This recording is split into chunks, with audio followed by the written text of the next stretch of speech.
Boa tarde a todos. Nós vamos retomar aqui os trabalhos com o painel sobre a criminalidade e economia. Nós vamos ter 3 apresentações de 3 pesquisadores que vão abordar, o primeiro deles, um caso concreto de um crime em São Paulo, que é o caso de roubo de cargas em São Paulo. O segundo palestrante vai falar sobre um programa de incentivos nas unidades das polícias. E o terceiro palestrante vai falar sobre economia do crime, um estudo em estabelecimentos penais gaúchos.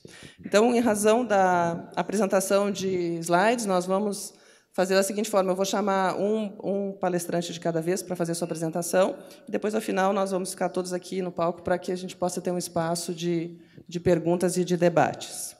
Eu vou chamar, em primeiro lugar, então, o professor Marcelo Justus, que é mestre e doutor em Economia Aplicada pela Universidade de São Paulo, professor no Instituto de Economia da Universidade de Campinas, onde também é professor permanente do Programa de Pós-Graduação em Economia, coordenador e professor na especialização em Direito e Economia da Unicamp e coordenador do Núcleo de Economia Social, Urbana e Regional do IEL Unicamp. Realiza pesquisas e consultorias na área da economia aplicada, atuando principalmente nas áreas de segurança pública, saúde e avaliação de programas e políticas. Doutor Marcelo, então, o senhor tem 20 minutos para fazer a sua apresentação. Muito obrigado. Bom, boa tarde a todos. É um prazer enorme estar aqui. Eu vou descer um pouco da bancada, me sinto mais confortável, né? Sei que estou em casa, né? Aqui todos estão alinhados em termos de pensamento econômico e jurídico, né? Então, eu me sinto bem tranquilo. Eu vou apresentar um trabalho para vocês que vai ser publicado em poucos dias num livro, tá? E fala sobre crimes com motivação estritamente econômica, tá? Eu sou um dos pesquisadores, há outros aqui, né, no Congresso, e outros que não puderam estar presentes, que investigam a questão da violência e do crime numa perspectiva econômica, tá? Nós partimos do pressuposto de que o criminoso toma uma decisão racional, tá? Falávamos há poucos minutos atrás sobre os 50 anos do paper seminal do economista Gary Becker, em 1968, falecido muito recentemente, Prêmio Nobel de Economia, né, e que poderia, junto com alguns outros economistas, ser tido como um marco teórico dessa análise econômica do direito penal, digamos assim, tá? Então, eu vou falar exclusivamente sobre o caso dos roubos de cargas em São Paulo, que é um crime com motivação estritamente econômica, né? A maioria dos estudos que temos feito ao longo dessa última década, aqui no Brasil, em especial, lança mão de dados sobre homicídios, né, como uma proxy para a criminalidade, né, no sentido de que ela reflete razoavelmente bem o comportamento dessa variável de interesse nos estudos empíricos, que é o crime, né? Mas a divulgação de estatísticas recentes sobre crimes patrimoniais favorece a modelagem e o insight de respostas que, muitas vezes, usando proxy, a gente não consegue, tá? Então, a ideia é falar sobre isso com vocês muito rapidamente. Eu tenho aqui a citação do trabalho, tá? Vai ser publicado, acho que dentro de uma semana, aproximadamente, num livro da Palgrave, né? Que é um livro que fez uma coletânea de trabalhos sobre crimes contra o comércio, contra o varejo, e o crime de roubo de carga, né, vai estar diretamente relacionado com a questão da comercialização, né? E a primeira pergunta que queríamos responder nesse trabalho é o custo, né, dos crimes de roubo de carga, tá?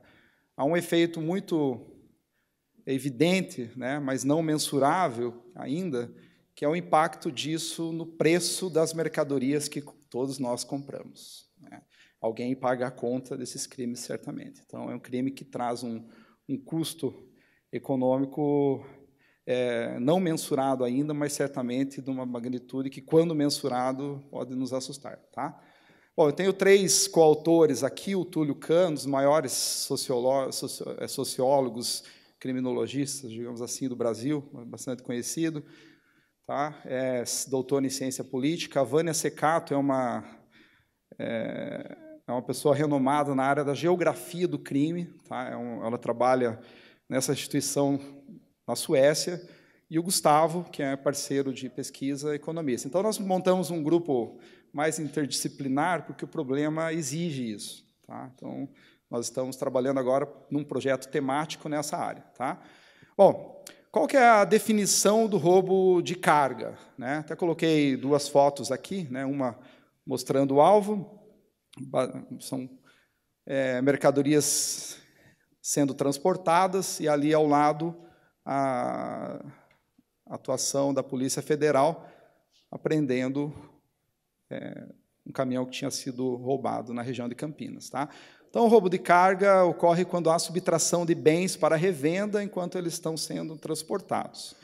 Então, se eles estão sendo transportados, né, isso implica certamente em custos adicionais para as empresas, né, e para as transportadoras em termos de seguro de carga. Essa é uma outra linha que a gente está começando a colocar o pé, que é tentar medir essa coisa do efeito sobre os custos dos seguros, né, porque o risco de uma carga ser roubada no Brasil é muito alto, tá, e é assustadora, né? Então, estou colocando aqui um mapa, só para os senhores terem uma noção de como o Brasil está bonito na foto. Né? Já não somos bonitos na foto quando falamos de homicídios. Né? O Cristiano, o Marcelo, o Giacomo e outros que trabalham nessa área de economia do crime sabem muito bem disso. Né? Somos destaque, mas somos destaque também quando o assunto é roubo de cargas. Tá? Em preto está o nível mais elevado de risco dessa carga ser roubada. Né? Então, o Brasil fica ali junto com África do Sul e México. Né? Então, nós temos uma situação bastante complicada comparativamente ao resto do mundo. Tá? Então, qual que foi a motivação? Eu não gosto de falar justificativa do estudo, eu gosto de falar motivação porque eu sou movido por curiosidade. Né? Então, eu prefiro usar o título motivação. Motivação de fazer esse estudo. Tá? Roubo de carga é um problema grande no mundo todo, não é só no Brasil. Tá? Esse problema existe no mundo todo. As características do roubo de carga são diferentes. Por exemplo, nos Estados Unidos, são crimes mais de oportunidade, dificilmente envolve violência. Né? No Brasil, não, são crimes que envolvem uma violência armada, sequestro relâmpago do motorista e dos entregadores. Né? Um crime. Na Europa, é um crime um pouco menos violento, né, do que no Brasil, mas é mais violento do que nos Estados Unidos. Então, é uma diferença bastante grande, mas tem crescido no mundo como um todo. Tá?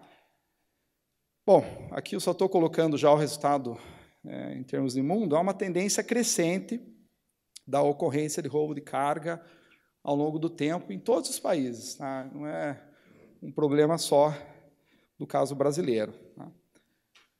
Terceiro ponto é que o Brasil apresenta, como os senhores viram ali, o maior risco de roubo de cargas no mundo, né? Junto com mais 2 áreas do globo. Tá? O quarto ponto aqui é uma mensuração, é uma estimativa, obviamente, eu acredito que muito subestimada, de uma instituição internacional, mas serve para termos uma noção do tamanho do problema. Tá? Estima-se uma perda, um custo, digamos assim, em função do roubo de cargas no Brasil, anualmente, de aproximadamente 440 milhões de dólares. Tá? E esses números estão crescendo na última década.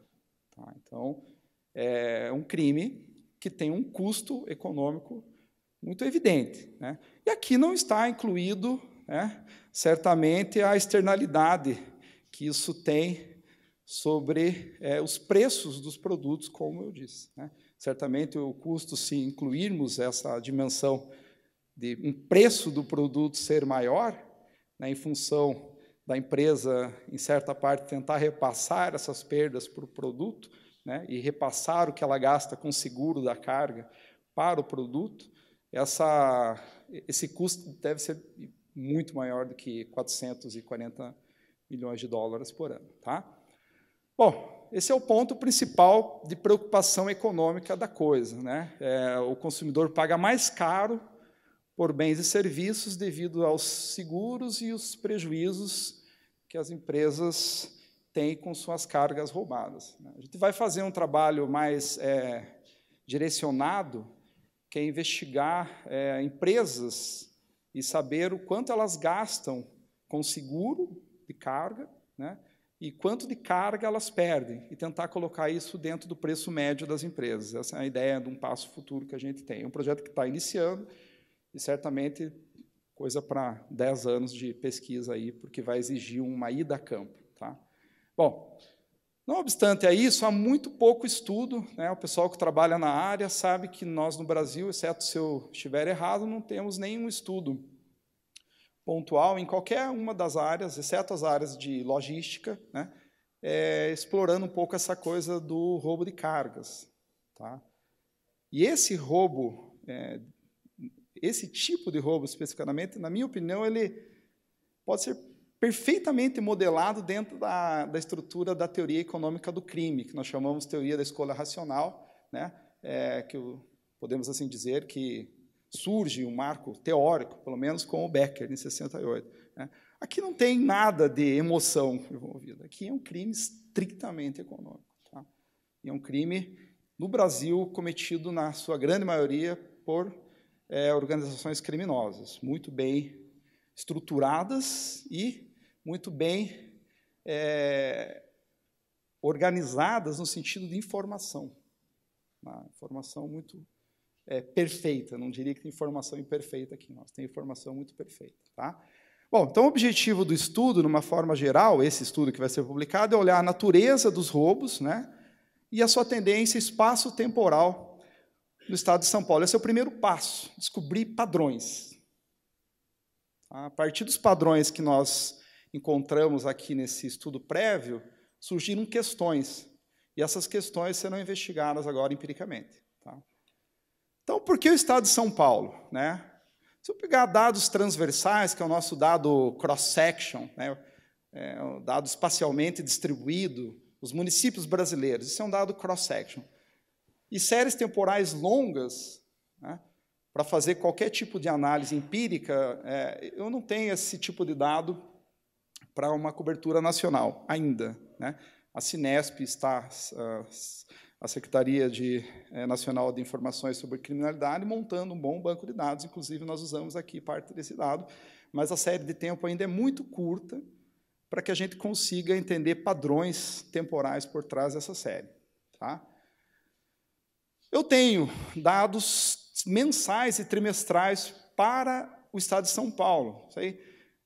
Alguns outros estados têm isso também, mas são contáveis nos dedos. Né? São Paulo é um estado que, desde 96, por força de lei, é obrigado a publicar as estatísticas de criminalidade no diário oficial. Você entra na secretaria, você tem que baixar o dado em PDF, transformar isso numa planilha para conseguir trabalhar com esse dado. Tem alguma coisa disponível em termos de planilha eletrônica, né? Mas é possível você construir séries temporais relativamente longas, com dados mensais, tá certo? Desde 96 para vários crimes, né? Inclusive para crimes de roubo de carga. Tá? Então, é esse tipo de dado que a gente vai trabalhar aqui. E, além disso, São Paulo é o estado, né, não sei se vocês sabem, é o estado que eu tenho o maior número absoluto de roubo de carga no Brasil. Por que número absoluto, Marcelo? O próximo passo também vai ser a gente tentar relativizar isso, fazer um número relativo. Mas eu preciso do tamanho da frota. Né? E dados de frota no Brasil não são nada precisos. Nós temos muito problema com dados de frota. Né? Para alguns estados, a frota é bem medida. Os dados do Detran não são bons dados. Tá? Tem uma frota que já saiu de circulação que está cadastrada no Detran, né? Então não é um dado ainda muito interessante. Mas a ideia é fazer uma taxa de roubo, né, pelo tamanho da frota, porque a frota cresceu muito. Em São Paulo tem uma frota de veículos de transporte de carga muito alto. Então, naturalmente, tem muito roubo lá, né? Mas a gente vai trabalhar com o número absoluto. E aqui tem um mapa daquele risco dentro do Brasil. Então, o Brasil tem o maior risco, né, no globo. Dentro do Brasil, São Paulo tem o maior risco. Tá? Esse dado é 2013, mas 2013, mas não há mudança nenhuma nas estatísticas que nós olhamos mais recentes, né? Então não tem diferença nenhuma aqui. Junto com Paraná, Minas Gerais e Rio de Janeiro, né? Então, se eu pegar ali a questão do Sudeste, né, exceto Espírito Santo, eu tenho um risco bastante elevado. Tá? Então, a motivação para olhar São Paulo. Bom, isso aqui está aqui porque eu fiz a tradução, até eu perguntei para o Luciano se eu deveria traduzir para o português, que o texto está em inglês, então a tradução, a apresentação estava em inglês, que eu fiz isso na Suécia recentemente. Então, para os gringos é importante, né, falar, olha, o estado tem 645 municípios, explicar para eles que eu tenho o estado de São Paulo, eu tenho a cidade de São Paulo e eu tenho a grande São Paulo, né? Então, era necessário. Mas eu tenho 39 desses 645 municípios formando a grande São Paulo. Tá?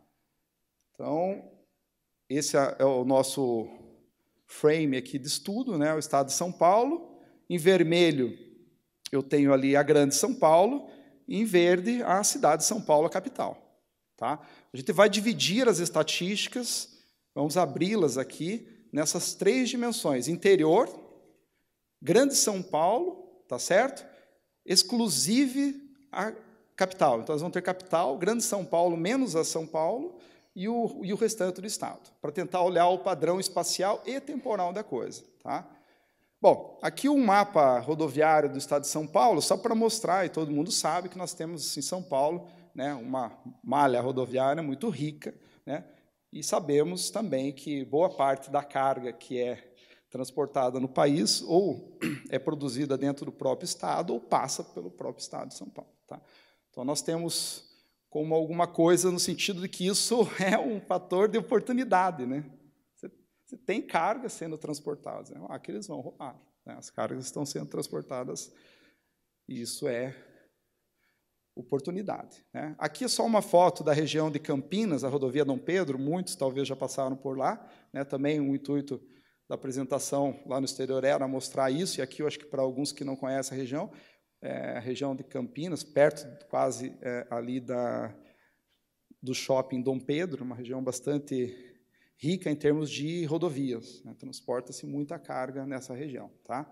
Bom, a gente olhou problema em cima da teoria da escolha racional do Becker, mas também em cima de outras 2 teorias que não são teorias econômicas, mas que também nos ajudam a entender o problema. Tá? A teoria da atividade rotineira, do Cohen, muito importante para entender esse problema, e outra que é a prevenção do crime citacional, né, do Clark.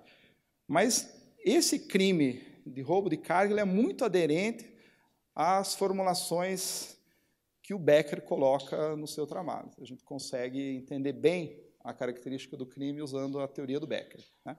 Aqui já é um dado da pesquisa, né? Nós estamos pegando aqui praticamente 29 mil roubos de cargas, né? Num período de 2006 a 2011, tá? E olhando esses crimes com relação aos horários do dia e dias da semana. Então, o pessoal que faz ou que fez cadeiras de estatística, né, a gente tem ali para as horas do dia uma distribuição aproximadamente normal, olhando esse histograma. São histogramas.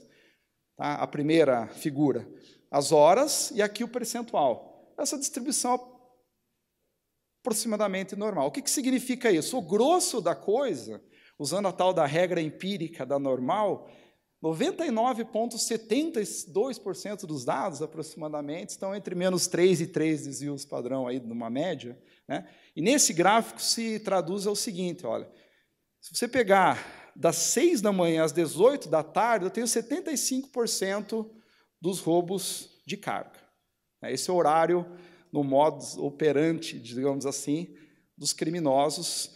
Né? E as agências, sabendo disso, desse horário de maior risco, podem mudar o comportamento, né? E colocar essas cargas a serem transportadas nos horários que talvez não sejam tão bons para os criminosos, porque, né, teria que cometer um crime antes das 6 horas, 5 horas, 4 horas, num horário que todos, inclusive criminosos, gostariam de estar dormindo, né?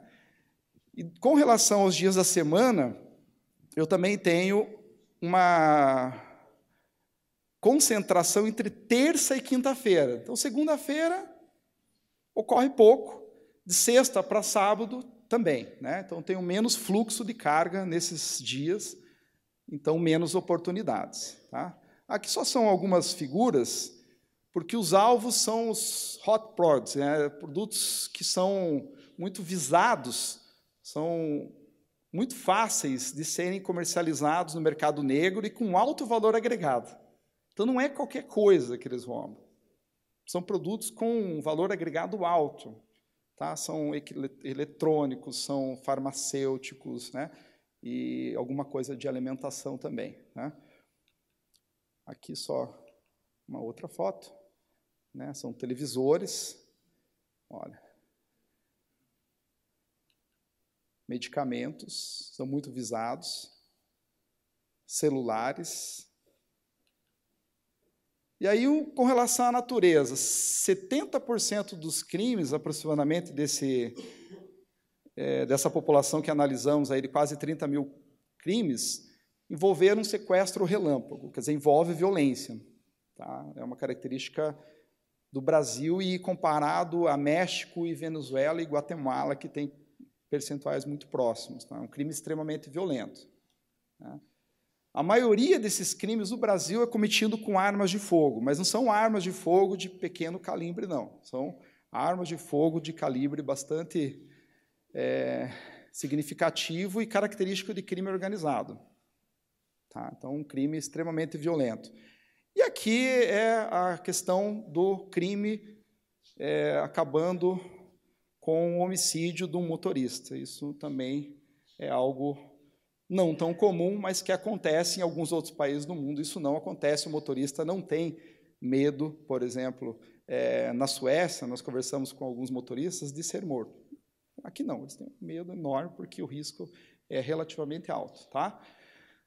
Se eu pegar aqui quase 18 mil tipos de crimes de roubo, em 2015, São Paulo tem 47,5% dos crimes no Brasil, Rio de Janeiro, 40%, e Minas Gerais, 3,4%. São os 3 estados nesse ranking.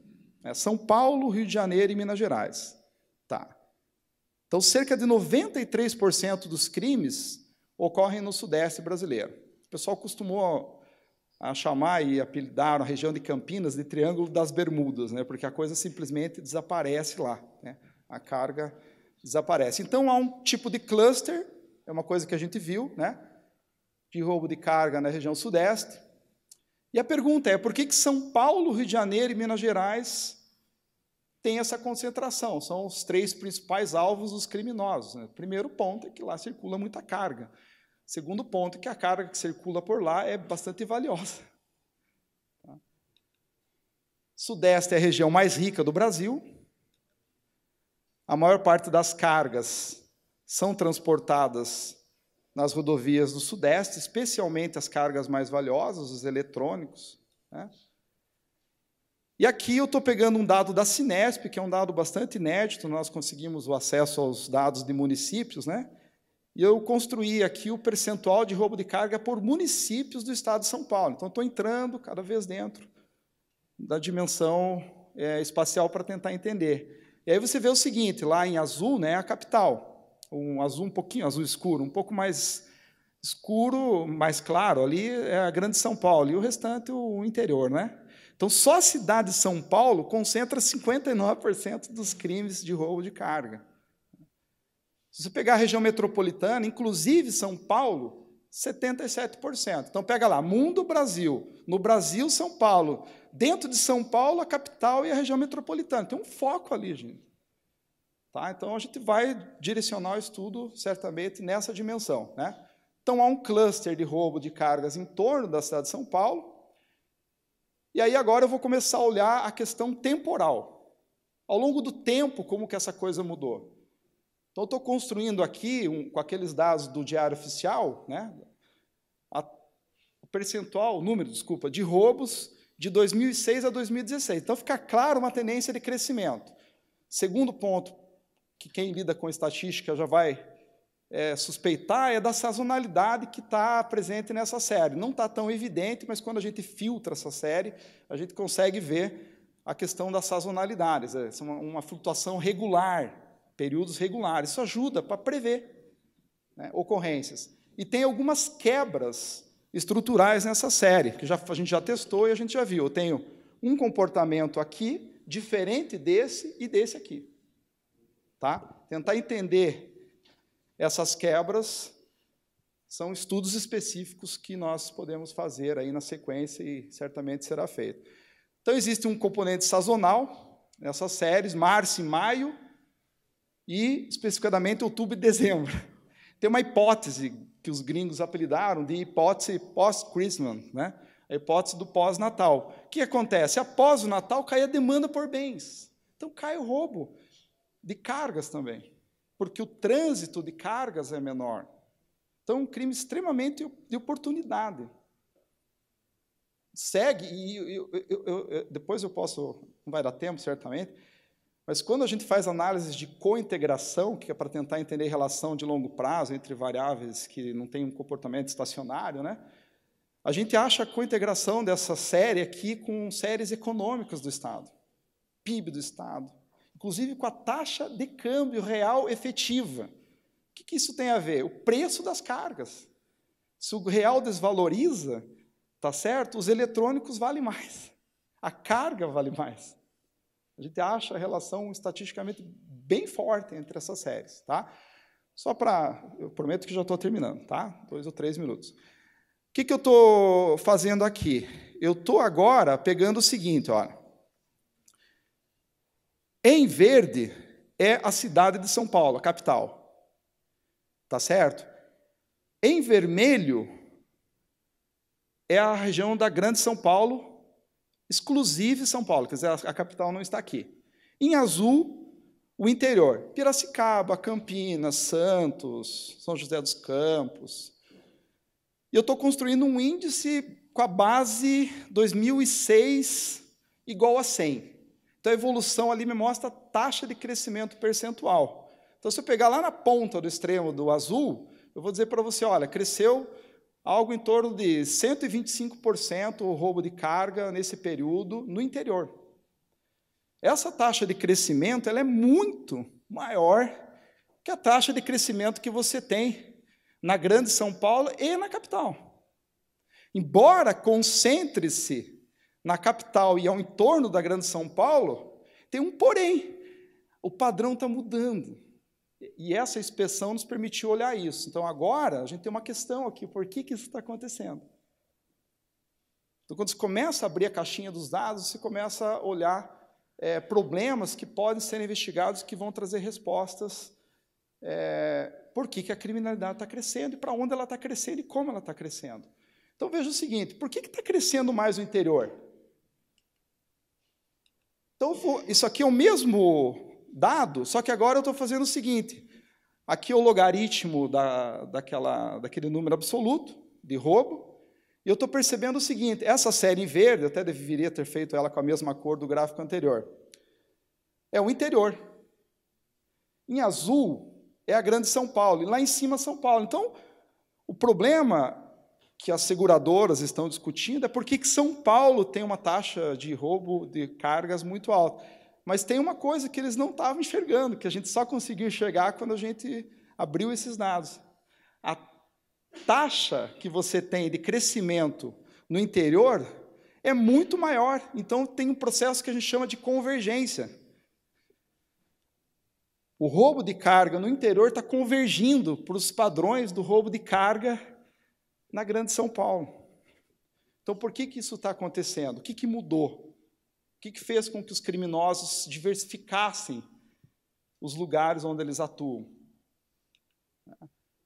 Então, tem essa convergência entre regiões metropolitanas e não metropolitanas, e o problema novo de pesquisa é qual é a causa dessa convergência.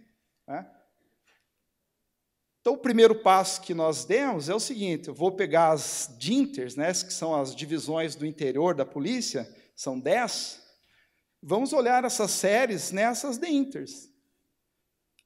Então, quando você olha as séries, também do Diário Oficial, colocado aqui, você vê o seguinte: tem 3 séries que se destacam: Piracicaba, Santos e Campinas, que é a série que está em azul, a série que está em vermelho e a série que está em laranja. O que está em azul é Campinas. Então, cresceu muito mais em Campinas, né, na região de Campinas. E aí, para quase finalizar, como que a teoria econômica do crime, né, do Becker, 68, e outros contribuidores, podem ajudar a fornecer uma resposta às causas dessa convergência entre regiões não metropolitanas e a região metropolitana de São Paulo, né? Então, para quem já é estudioso da área, né, para os que não são, é novidade. Então, nós temos principalmente 2 fatores. Desculpa o erro no principalmente ali, que eu fiz essa tradução no final da noite de ontem, então acabou ficando com erro, né? 2 principais fatores que determinam a escolha do indivíduo. Sempre uma análise de custo-benefício, tá? Agora, nessa análise de custo-benefício, ele vai olhar o retorno líquido, porque tem um custo também de execução do crime, de planejamento, de execução e tudo mais. E o retorno líquido esperado, porque é algo probabilístico. Ele não sabe se ele vai ter sucesso. Então, tem um operador de esperança matemática lá nas equações, né? E o risco de fracasso no crime, né? Então, qual que é a probabilidade de eu fracassar e qual é o retorno esperado? Então, nessa jogada, o risco de fracassar é baixíssimo. É quase como o risco do empregado perder a ação, né? Você fala assim, é mínima. Quer dizer, o risco de fracasso no crime é mínimo e o retorno esperado no crime de roubo de cargas é extremamente elevado. Essa composição me dá um benefício de atuar nesse crime que, sem sombra de dúvida, supera o custo. E o indivíduo comete o crime, né? Agora, eu vou assumir aqui perfeita mobilidade do crime, quer dizer, os criminosos podem atuar em qualquer parte do Estado, e podem. O custo para eles atuarem numa rodovia ou na outra é muito pequena a diferença, são localidades próximas. Ele não vai sair de São Paulo para ir para o Nordeste brasileiro cometer um crime, mas dentro de São Paulo, essa mobilidade ela é relativamente alta, né? Então, assumindo isso, a gente vai colocar as seguintes hipóteses para avaliação empírica, tá? Qual que é a primeira? Menor risco. O risco de fracasso em uma operação de roubo de carga aumentou mais na região metropolitana do que na região não metropolitana. E sim, aumentou, porque todos os investimentos, inclusive os das seguradoras e da Polícia Civil, foram feitos para combater o crime na região da Grande São Paulo. Não mudou-se as condições nas outras regiões, nas rodovias que contornam São Paulo. Segundo ponto, mais oportunidades. Também é um erro ali, né? Houve um crescimento maior na circulação de cargas, saindo um pouco da região da Grande São Paulo. Tem a inauguração do Rodoanel Mário Covas nesse período. Coincide perfeitamente com um número absurdo de crescimento nos crimes de roubos de cargas. É uma mudança na logística da coisa. Tá? Então, é um crime extremamente inteligente, porque age com informação perfeita. As informações são públicas, muitas vezes, né? Aqui o Porto de Santos, você tem um crescimento muito grande de carga do interior para o Porto de Santos, né? As exportações e as importações cresceram muito no período, né? Eu não vou dizer que há uma relação, porque pode ser uma relação espúria, mas quando a gente coloca o nível das exportações e o nível das importações, que são praticamente idênticas, e correlaciona com essa série de crescimento de roubo de cargas no interior, a correlação é altíssima. Eu preciso investigar melhor para ver se isso não é espúrio, né? Mas é altíssima. Aqui o aeroporto de carga de Viracopos, né, tem um crescimento muito grande no despacho de carga saindo do aeroporto, né? Então, são atrativos, né, tenho mais carga sendo transportado, tenho mais oportunidade, mas eu não mexo no risco. O risco continua o mesmo que se tinha antes. Eu tenho mais oportunidade com o mesmo risco. A combinação ótima para o crime organizado que está migrando do tráfico de drogas para roubo de cargas, quer dizer, pelo menos migrando, mas diversificando, digamos assim, a sua carteira, né? Que nós, economistas, entendemos a atividade criminosa como uma atividade, assim como qualquer outra, ilícita, mas uma atividade econômica. A combinação das duas coisas é a terceira hipótese, né? Certamente essa hipótese que vai prevalecer. E qual é o próximo passo? Eu vou encerrar. É avaliar isso empiricamente. Então, felizmente, tivemos a aprovação de um projeto de bolsa de doutorado para um aluno meu, um nigeriano que está trabalhando com isso, e está investigando empiricamente essas hipóteses. Tá? A ideia é também termos um projeto temático para os 10 próximos anos, porque esse é um crime que certamente tem a dimensão econômica, mas tem a dimensão da violência, que é o uso de armas de fogo, que é a tortura dos motoristas, que é a morte dos motoristas, que realmente é um custo social altíssimo. Bom? Então, obrigado, pessoal, pela atenção. Vou colocar aqui as minhas credenciais e fico à disposição. Terei o maior prazer de mandar o texto, se alguém quiser, né? Depois vocês podem pedir o e-mail, está na apresentação, tá bom? Muito obrigado. Muito obrigada, doutor Marcelo. Agora, na sequência, nós vamos escutar a apresentação do professor Sandro Cabral, que é doutor em administração pela Universidade Federal da Bahia, professor associado do INSPER na área de estratégia e professor licenciado da Escola de Administração da Universidade Federal da Bahia.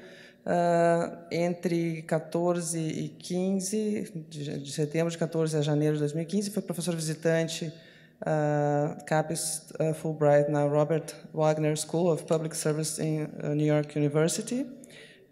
De 2008, professor do Departamento de Administração da FEA USP. E entre 2005 e 2006, esteve no estágio de doutoramento na Universidade de Paris I, na Sorbonne. Nas suas pesquisas, o professor Sandro procura estabelecer pontes entre as áreas de estratégia e administração pública, com especial interesse em temas relacionados às interações entre governos, empresas e ONGs, a questões ligadas ao desempenho e accountability em serviços públicos e inovações organizacionais na busca do interesse coletivo. Hoje ele vai nos falar sobre uma pesquisa que trata de um programa de incentivos nas unidades de polícia. Doutor Sandro, então, por favor.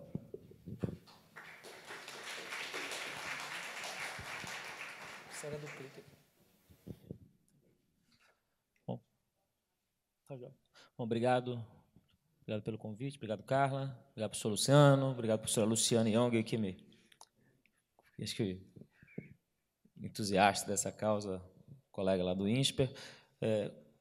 Então, eu sou da área de administração, né? E aí, de certa forma, talvez eu seja um pouco mais estranho aqui, mas eu vou ser mais economista do que os economistas, do que Marcelo, que é economista, foi, do que Peri também. Então, vai ser uma apresentação onde a gente vai estar medindo o efeito de uma política pública que foi feita no Rio de Janeiro, que é pagamento de desempenho para policiais com base no desempenho. Tá?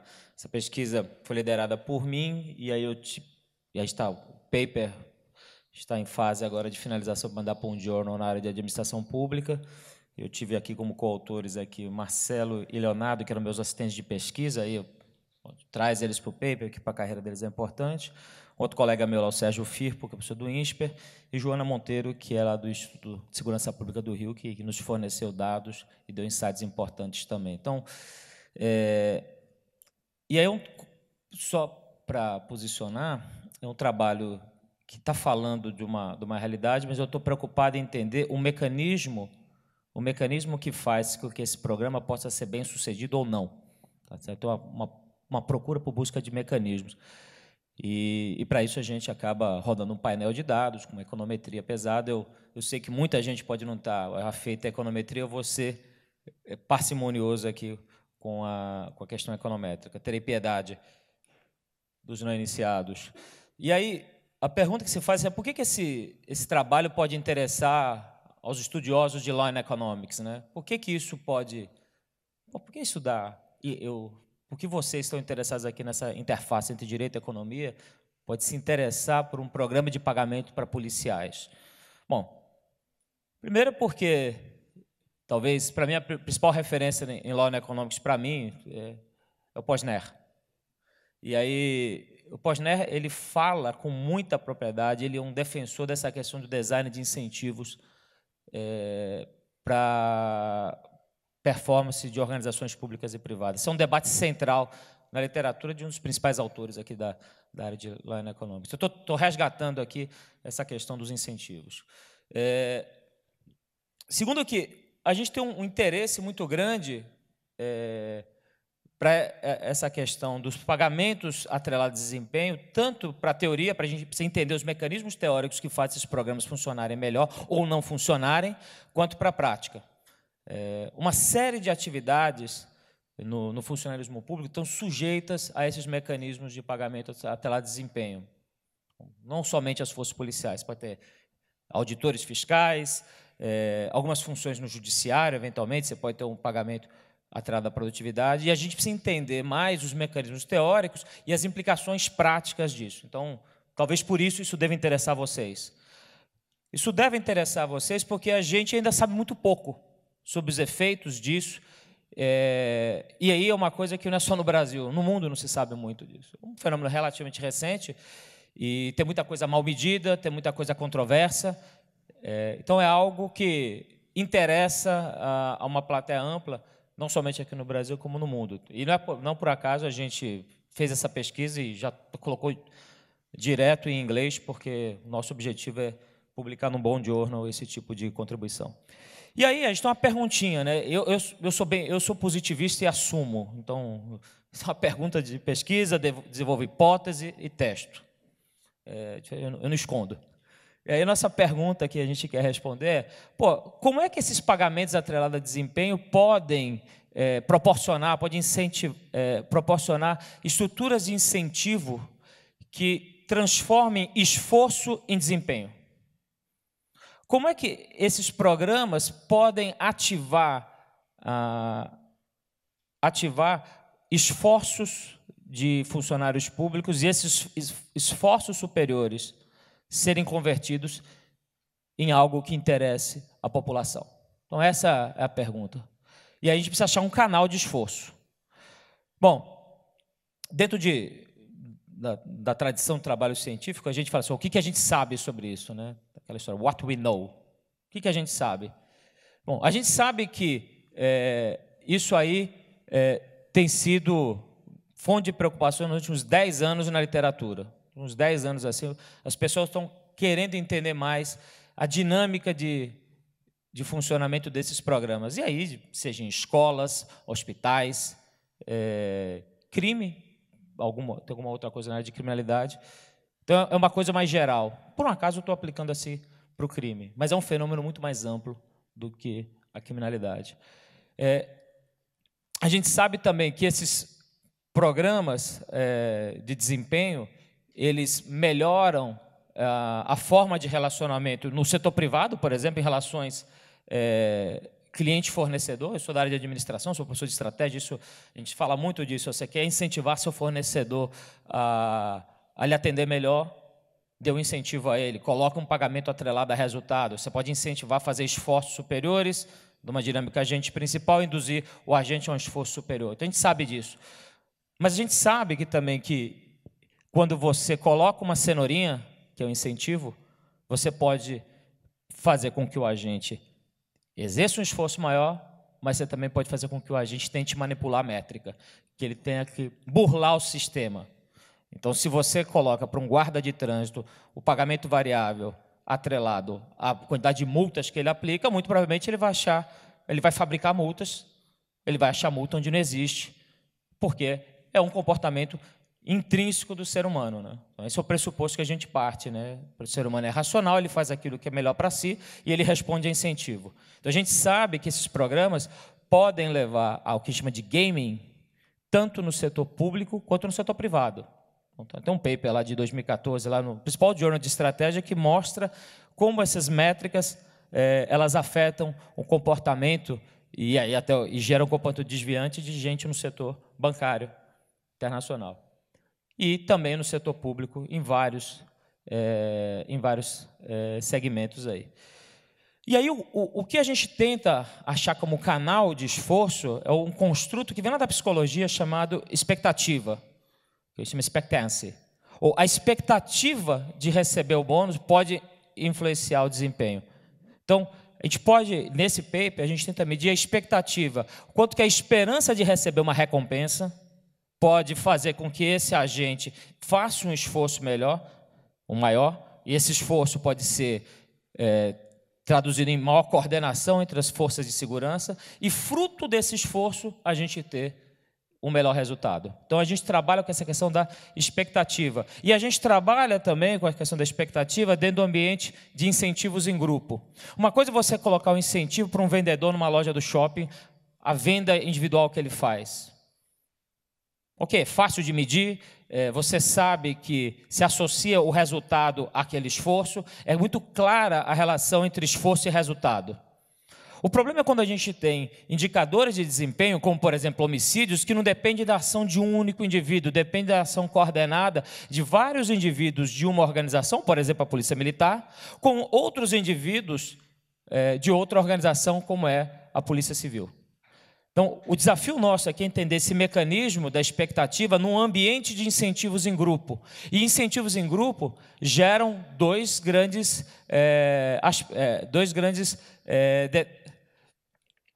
fatores. Ele acabou gerando duas grandes consequências. A primeira consequência é a questão da cooperação.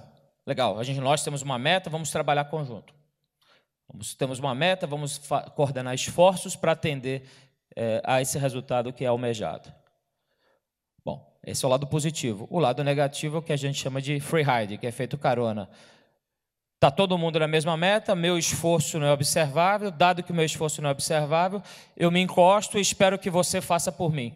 E no final, ninguém faz nada e o resultado é ruim. Então, quando a gente está colocando incentivos em grupo e a gente não consegue observar a parcela de contribuição do agente, a gente não consegue debitar na cartelinha exatamente qual o grau de responsabilidade dele, nós temos uma tendência à acomodação. Esse é o famoso efeito carona, o efeito free riding, que é um grande problema de incentivo nas organizações. Ou seja, a princípio tem tudo para dar errado, sistema de incentivo. A gente tem mais contras do que prós para sistemas de incentivo em grupo, sobretudo no ambiente público, onde as possibilidades de punição em caso de desvio tendem a ser baixas, seja por conta do corporativismo, seja pela propensão dos agentes a se protegerem, seja por conta da impossibilidade de você demitir funcionário público nesse país. E diga-se de passagem que não é só coisa desse país. É muito difícil você demitir um funcionário público em qualquer lugar do mundo. É difícil você provar. E aí você não tem mecanismos, por exemplo, para demitir funcionários públicos por insuficiência de desempenho. Tem que ser uma falta muito grave para que alguém seja demitido. Então, a gente tem todo esse contexto que isso é para dar errado. E aí a gente vai tentar investigar. Será que funciona isso? Bom, e aí a gente parte de algumas hipóteses, né? A gente tem todo um tratamento teórico, conceitual, para chegar em cada uma dessas hipóteses, né? Então, quando você está publicando em Journal de Administração, você está muito mais preocupado com o mecanismo teórico, e o teste empírico é algo só para referendar que sua hipótese funciona, que aquele seu mecanismo teórico funciona. Então, para chegar nas hipóteses, tem toda uma dedução que eu vou poupar a vocês, mas, grosso modo, nossas hipóteses são 3. Que a expectativa de receber recompensa futura em programa de incentivo em grupo aumenta o grau de esforço, logo melhora o desempenho. Que essa expectativa em incentivo em grupo não vai gerar gaming, ou seja, ela não vai gerar esforço de manipulação se eu tiver monitoramento externo. Então, na presença de monitoramento externo efetivo, eu consigo evitar que os agentes manipulem métricas. No caso da polícia, evitar que o cara, por exemplo, diga que um roubo de carro, na verdade, na verdade foi um roubo de carro, ele vai alegar que foi um furto. São coisas diferentes. Então, eu tenho que ter monitoramento externo. Então, na presença de monitoramento externo, isso tende a não gerar game, não gerar manipulação de métricas. E nossa terceira hipótese, e aí tem todo antes do tratamento teórico para chegar nela, que a expectativa de receber recompensa futura não vai gerar problemas de multitarefa. Multitarefa é um problema que você tem quando você tem mais do que uma atividade. Então, por exemplo, o professor Peri é professor lá no Paraná, e ele é um cara multitarefa, ele tem que se dedicar à atividade de pesquisa e à atividade de ensino. A atividade de pesquisa é facilmente observável a métrica. Você conta no Lattes dele e você observa o nível de publicação que ele está fazendo.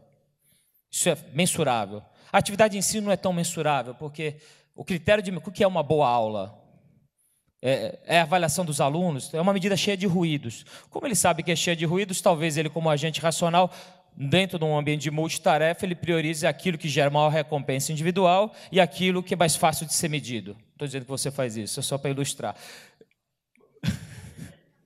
E aí, talvez, é por isso ele publique pra caramba, né? Mas ele é um bom multitarefa porque ele não negligencia, porque ele, além disso, é um bom professor também.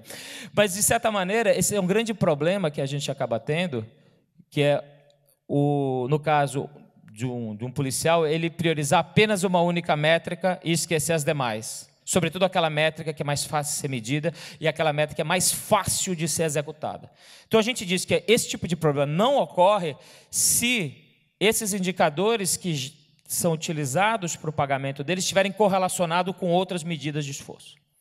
Então, são hipóteses que a gente precisa testar agora, e aí, dentro da tradição, a gente vai fazer uma basezinha de dados para verificar se isso para de pé. Tá certo? A gente faz um estudo de campo no Rio de Janeiro. Então, no Rio, conhece, né?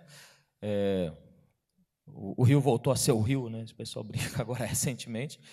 E esse é o nosso contexto. O Rio implementou um programa de incentivos a policiais na década passada, e basicamente para tentar resolver essa questão da percepção de insegurança. Então, eles focaram em crimes que geram a percepção de insegurança. E aí eles implementaram, em 2009, simultaneamente em 41 áreas geográficas. Cada estado chama de um nome, no Rio eles chamam de AISP, que é a Área Integrada de Segurança Pública. E eles implantaram simultaneamente. Aquilo está em vermelho porque aquilo é um problema. Para quem está trabalhando com medição de política pública, implantar uma mesma política simultaneamente é um problema porque não dá a possibilidade de a gente ter um contrafactual. Não dá a possibilidade da gente conseguir ter um grupo de tratamento, um grupo de controle. Isso é um problema para você medir efeito de política pública. E esse programa foi feito tanto para a Polícia Militar, para a Polícia Civil. Dentro dessa área integrada de segurança pública, a gente tem policial civil e policial militar trabalhando de forma junta, e aí a gente sabe como é difícil coordenar esforços de organizações tão antagônicas aqui. A gente foca em 3 grandes crimes: mortes violentas. A gente não, o pessoal do Rio focou em mortes violentas, roubo de carro e roubo de rua, e dá um peso maior para letalidade violenta. Letalidade violenta vale 50% da meta, que é um sinal muito claro que a vida importa. Então, foi um bom design. Foi um bom design. E um bom design porque poucas métricas. Poucas métricas e métricas que geram valor. Gerar valor no sentido de métricas que contribuem para a percepção de insegurança.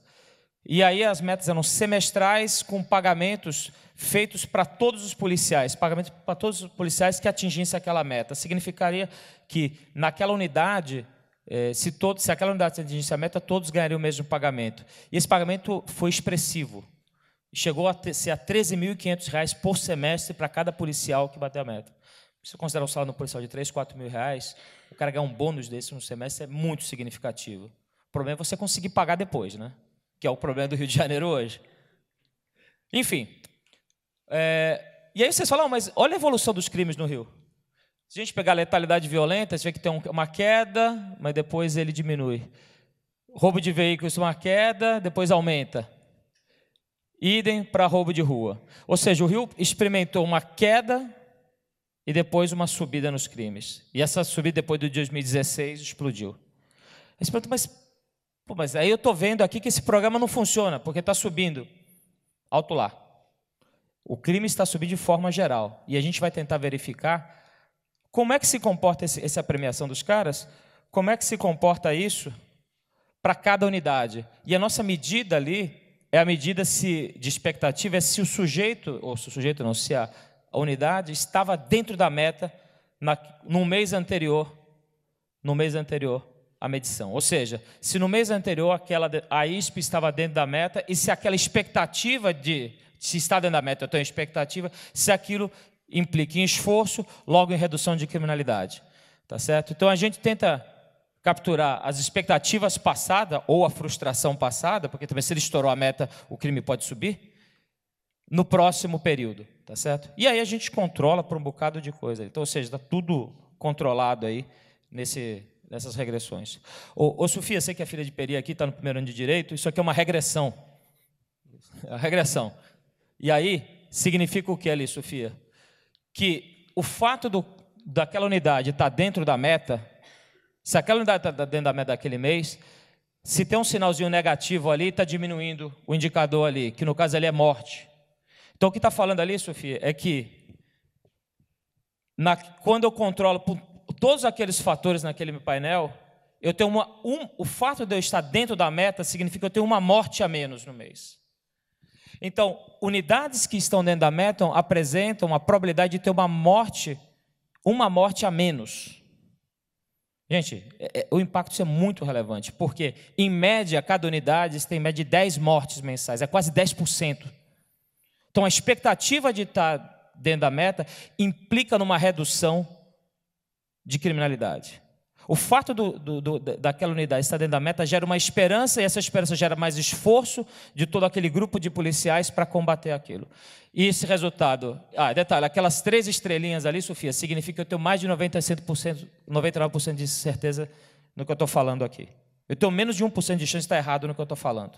Então, é um resultado muito forte, do seu ponto de vista econométrico. E isso para os 3 indicadores que eles medem, que é morte violenta, roubo de veículo e roubo de rua. E roubo de rua, fundamentalmente, é celular.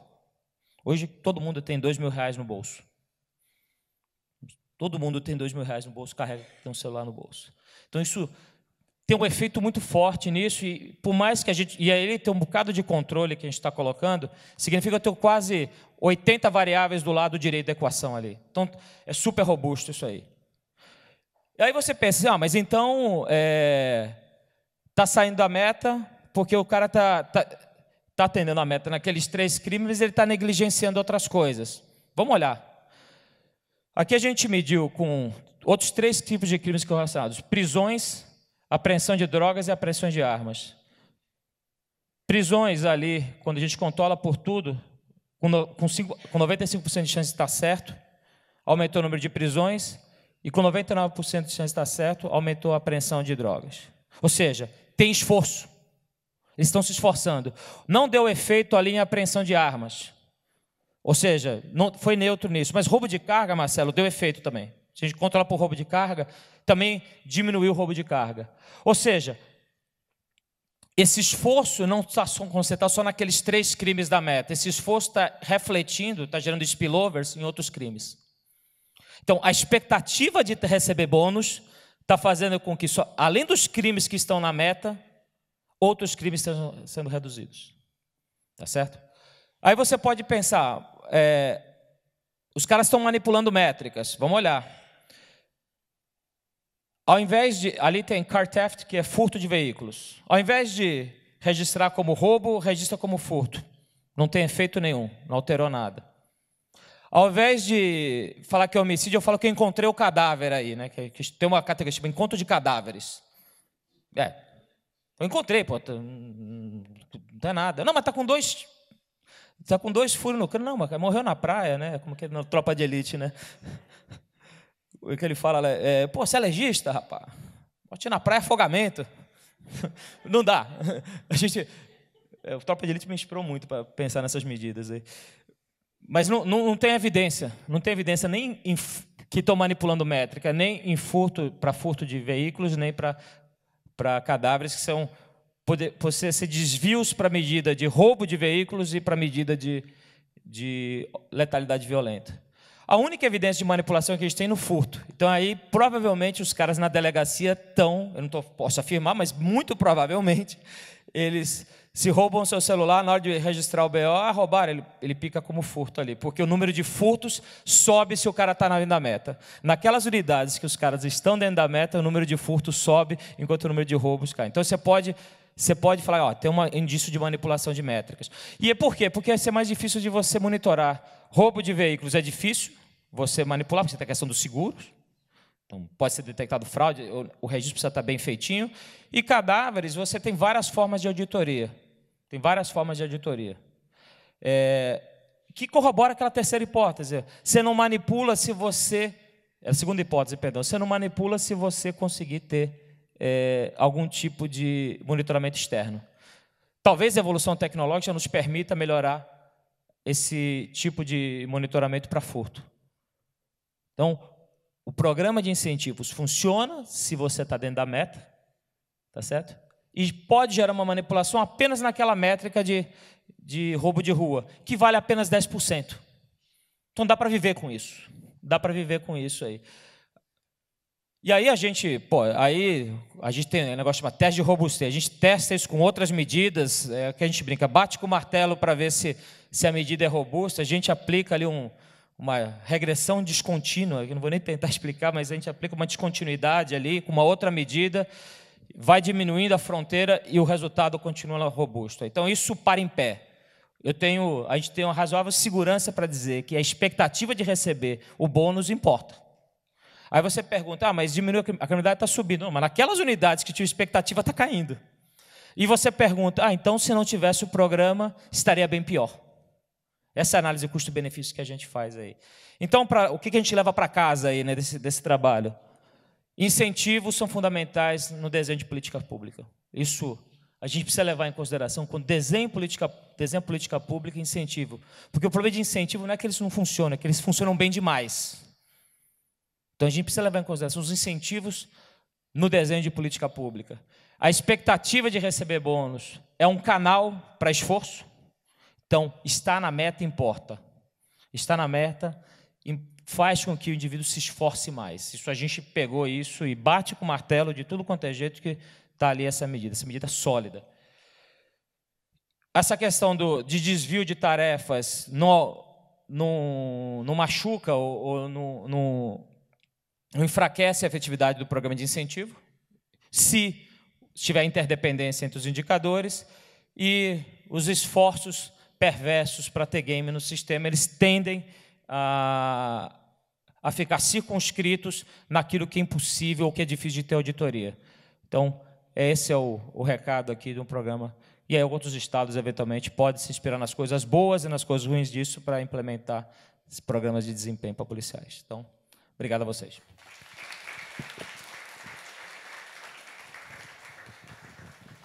Muito obrigada, professor Sandro. Eu vou chamar agora o professor Peri Chiquida, que é graduado em Economia pela Universidade Federal de Minas Gerais, tem mestrado em Economia Agrária pela USP e doutorado em Economia Aplicada pela USP também. Pós-doutor em Economia pela Fundação Getúlio Vargas, em São Paulo, Visiting Scholar na Kaiserslautern Universität, na Alemanha, Universidade de Wisconsin, nos Estados Unidos, professor visitante da Università Politecnica delle Marche, na Itália, Universidade de Évora, em Portugal, La Rioja, na Espanha, e Babis Bolyai, na Romênia. Professor associado na Universidade Estadual do Oeste do Paraná, UniOeste, atuando no curso de Economia, programa de mestrado em Economia, no programa de mestrado e doutorado em Desenvolvimento Regional e Agronegócio. É bolsista de produtividade em pesquisa no CNPq e assessor de relações internacionais da UniOeste. O professor Peri vai nos falar sobre a economia do crime, um estudo em estabelecimentos penais gaúchos selecionados.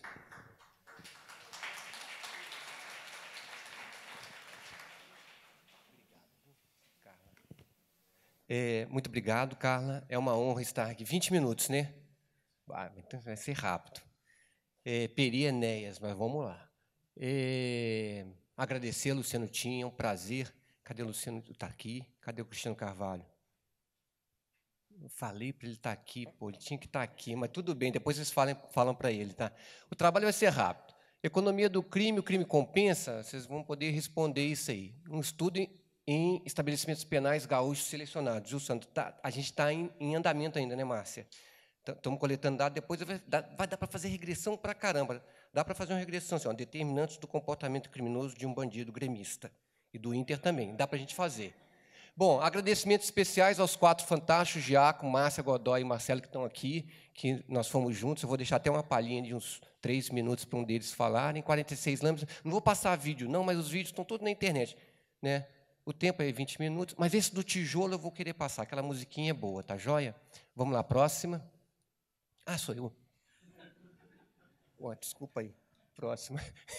Vamos lá. Cana e cana, o pessoal me conhece porque eu sou de economia agrária, não entendo nada de cana de cadeia. Estou começando a mexer com isso. Embora já completei uns 5 meses de cadeia, fiquei mais preso do que político. Ó, 18 anos de trabalho em estabelecimentos penais pelo Brasil afora. Tem até o Bradson, a gente já pesquisou lá na Paraíba, conhecendo o Al-Qaeda, os americanos, aquelas organizações criminosas. Desculpe pelo uso de alguns termos e vocabulários, eu sou uma pessoa educada, mas a gente vive no meio criminal, então a gente usa algumas palavrinhas que decorrentes aqui da aplicação de questionário. Não posso deixar o questionário, as lâminas com vocês, porque tem fotos de presídios gaúchos onde a gente não pode estar colocando isso em redes sociais e outras coisas, mas você que está filmando, por favor, tá bom? Não coloque isso em rede social, não. Os causos são verdadeiros e eu também não posso passar os slides por causa disso, e esses dados futuramente vão compor uma tese. Então, só posso falar não aqui, né? Mas vamos lá. O estudo de crime é um estudo interdisciplinar. Então, a gente vai falar uma facetazinha, não tem um azulzinho, né? Da economia, mas qualquer área ali pode ser utilizada, sobretudo do direito, né? O direito é a maestria dali, tá ok? Vamos lá? O crime, o que é o crime? Todo mundo já sabe, mas vamos no sentido econômico. Aí vai a grande sacada do Gary Stanley Becker. O crime pode ser econômico, furto, roubo, extorsão, etc., etc., ali, e o não lucrativo, homicídio, estupro e outras coisas mais, que não tem causas econômicas, mas tem consequências econômicas, tá ok? E o que isto tem de custo? Aí é uma coisa exorbitante. Então, tem desde o Daniel Cerqueira ali, 5,4% do PIB até 10% do PIB. Então, é muito dinheiro que está sendo direcionado para sistemas de saúde, perda de ser humano, segurança privada e seguros e outras coisas mais. É muito dinheiro, tá ok? Isso a gente precisa estudar. Agora, vamos colocar o modelo do Becker, que o Marcelo colocou tão bem. Ele assume o quê? Que a escolha do criminoso para cometer um crime econômico é um comportamento racional no qual se compara os custos e os benefícios com o resultado.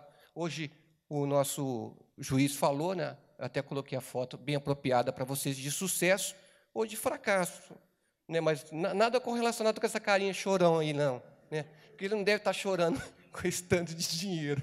Mas vamos lá. E o modelo vê a atividade criminosa como um investimento. Leva-se em conta o risco e o retorno esperado. Isso é a teoria, né, Bradson? Agora, quando a gente conversa com os caras, aí vocês vão ver como é que o negócio é. Tá ok? Tá, volta ali, por favor. E aí, isso aqui, eu estou até conversando com o nosso grupo da economia do crime, a gente tem que começar a reavaliar isso. Por quê?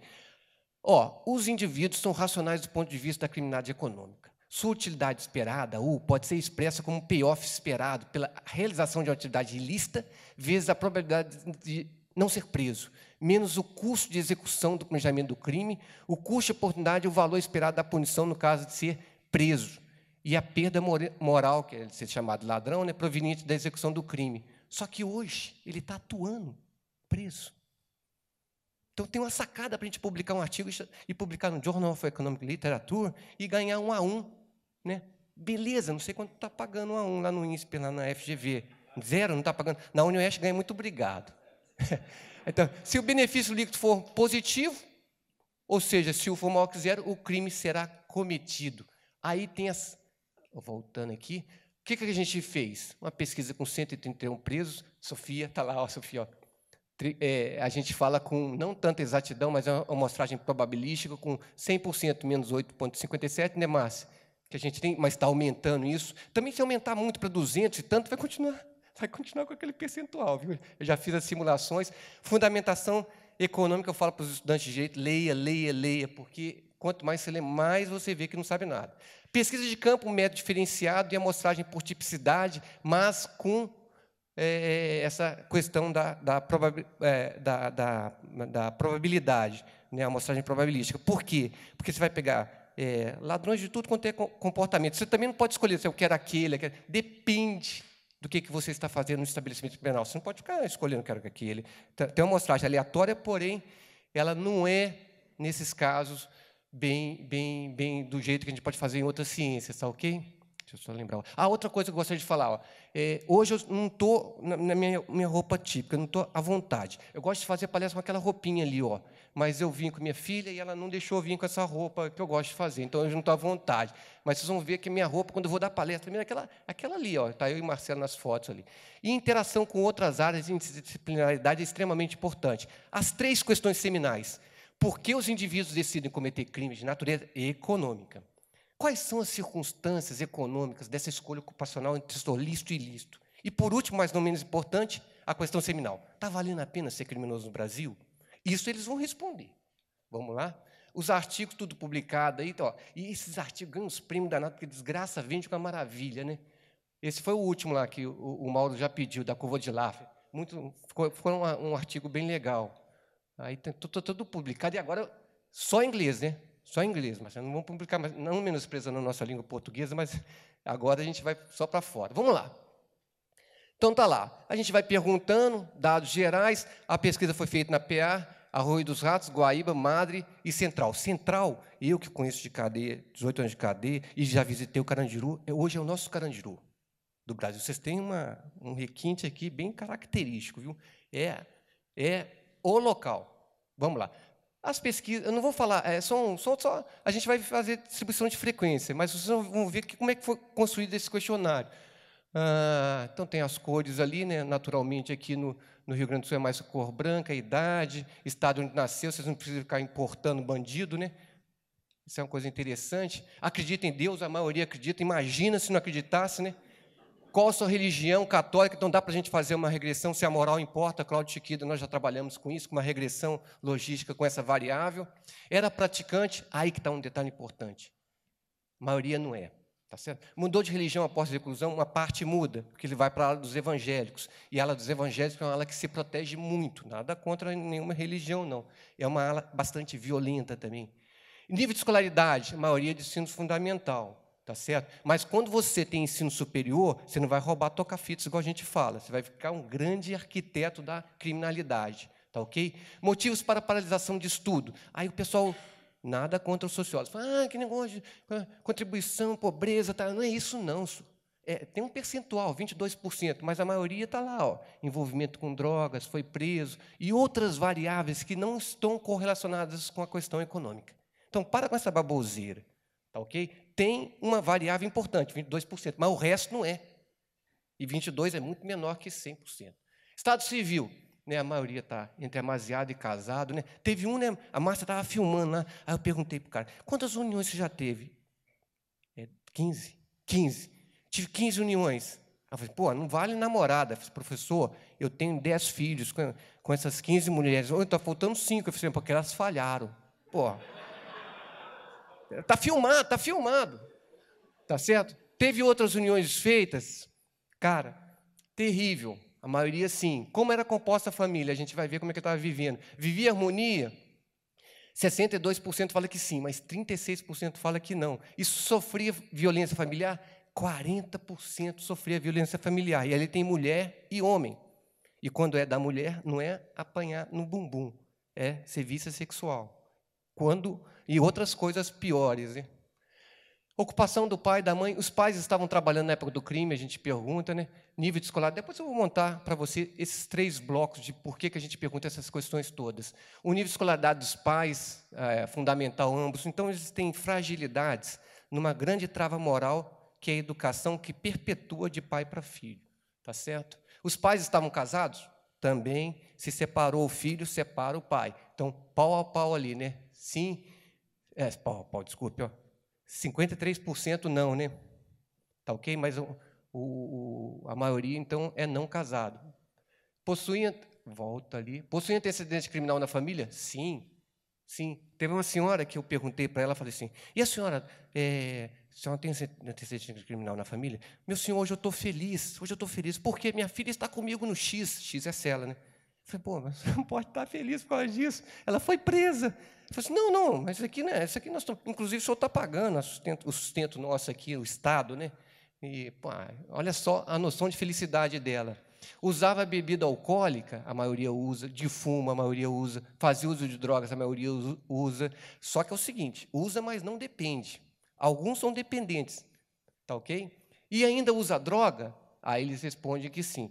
Uma vez eu fui numa banca, lá na PUC, e o cara me convidou e falou assim, professor, o senhor fez um questionário com detento, e detento mente. A gente tem variáveis de controle dessas questões que a gente sabe a resposta. E dificilmente a gente descarta um questionário dele, porque ele não está mentindo. Agora, se eu aplicasse, ó, desliga aí, se eu aplicasse isso lá no Congresso e no Senado, eu ia ter que descartar todos os meus questionários. Tá certo? Qual o tipo de crime cometido? Aqui no Sul tem essa especificidade. Está pau a pau dividido em tráfico de drogas e roubo e assalto. Latrocínio menos. Vem crescendo nos últimos anos, infelizmente. Possui arma de fogo? Olha lá, mais da metade. Fez uso dela? Mais da metade. Né? Crime em parceria? Ninguém rouba sozinho. Houve rescindência? Claro, vocês vão ver que está compensando, tá certo? E aí, quais os motivos para eles irem para o crime? Aí o pessoal vai falar assim, de novo. Ah, está com problema financeiro, tarará, tarará. É o vermelhinho ali. Somando tudo a 38%. Isso aí você pode falar várias outras questões, dá mais que 100%, claro. Então, dá 38%.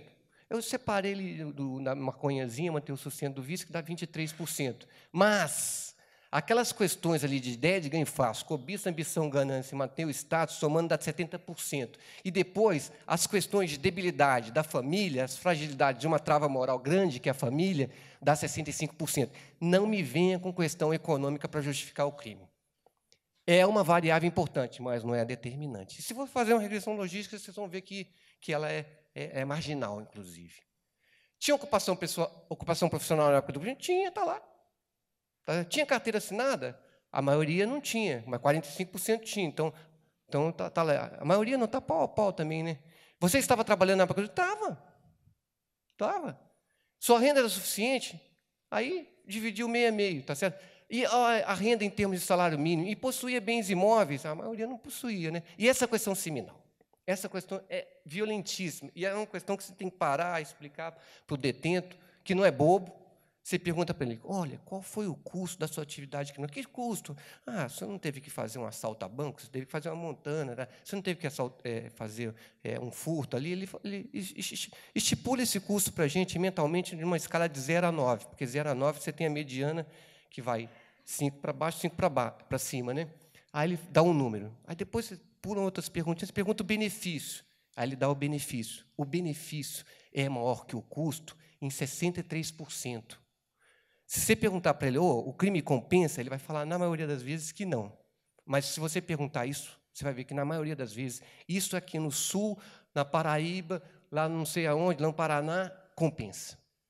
Absolutamente compensa. E eles falam, professor, qual que é o seu patrimônio? Eu falo, eu sou pobrezinho, sou professor da universidade pública, não sou professor do INSPE, como a Luciana, né? Mas, eu falo, então, eu tenho o triplo do senhor mais, e não tem nem curso superior. Tudo bem, mas você está dormindo aqui, né? Vamos lá. Mas não respondo isso. Nunca tive problema com bandido nenhum. Já tive problema com o Estado. Fatores que levam... essa foi legal. Essa pergunta aqui é legal, Sandro. Eu estou indo, viu? Essa pergunta aqui, eu chego para o cara e falo assim, na realidade, eu vou falar, a minha filha foi fazer pesquisa comigo esse ano, e ela chegou e perguntou para o detento assim, quais foram os fatores que levaram ao malogro da sua atividade delituosa? Aí o cara olhou para mim, eu falei, Sofia, não é assim não, por que a casa caiu, porra? Aí o cara, cagueta. Cagueta. 26%. Mas a maioria é ação da polícia. E quando tem cagueta, tem ação da polícia. E quando alguém falar que a polícia nossa não é efetiva, Cristiano, que o pessoal costuma falar, se a gente sabe disso, Cristiano é um dos grandes, se não um dos maiores, mas está aqui tá pau a pau ali, cadê o Marcelo Justo, os dois ali, a dupla infernal da economia do crime, que para mim são os caras. Quando o pessoal falar que a polícia é inoperante, alto lá, tá? Só que a probabilidade de sucesso de um criminoso na atividade econômica é de 98%. 2% é a chance de fracasso. Há 18 anos atrás, quando eu pesquisava isso, era 95, 94,5%. Está aumentando, daqui a pouco vai ser 99%, daqui a pouco 100%, ninguém vai preso. Não, isso não vai acontecer, claro. Então, está lá. né? Ah lá, reação ao Sandro, reação da vítima com a arma, reação da vítima com a arma, e está errado. Reação da vítima com o uso de arma, tá certo? 1%, não reage, porque você vai morrer. A sua chance é terrível. Inclusive, a gente trabalha na questão de quem quer armar a população está louca. Está louca, não vai para o confronto com o cara. Mesmo treinado, você tem uma chance, uma probabilidade muito baixa. Vai tomar tiro, porque nunca é pau a pau, mano a mano. Né? É um grupo contra você. E os caras eles têm armamento muito melhor e treinam. Eles enfrentam a polícia, não vai te passar fogo. Né? Opa, tá lá. Já tentou fuga? A maioria não. Tá bom lá, tá bom. Vocês vão ver que tá bom. Acredita na capacidade do sistema judiciário? Cadê nossa Cláudia Cristófaro? Tá aí não? Tá não, né? Então ela não está vendo isso, tá? Mas eles não acreditam. A gente pergunta, o que você acha que poderia ser feito para diminuir os crimes de natureza econômica? Está lá as travas morais, ó. Mais escola, família, religião, trabalho. Tá ok? Eu vou correndo. A gente pergunta para eles, vocês são felizes aqui? A maioria é. Ainda pergunta a nota de felicidade para eles. Aí, ó, tá aí, a maioria é feliz. Está feliz. Está lá, da mediana para cima, está lá feliz. Pergunta também, ó, de 0 a 9, o pessoal, eu dei uma palestra mês passado aqui, falei, defensor, vocês são defensor, é defensor que fala, né? Vocês são defensor? Aí, ó, os caras estão falando que está bom lá, só. Lógico que tem que melhorar, mas está bom. 63% é maior que 5%. Mas vai lá no presídio central para você ver que tristeza que é. Os estabelecimentos penais devem ser geridos pelo quê? Sistema público. Qual a palavra que caracteriza a política brasileira? Aquele desenho precisa identificar, né? Tá ok? Nota para os políticos. A maioria nota 0. Mas teve gente que deu nota máxima, 9. Falei, rapaz, por que você deu nota 9, né, Márcia? Professor, ele é ladrão dos bons. Então eu vou dar 9. Maioridade penal. Maioridade penal é assim, ó.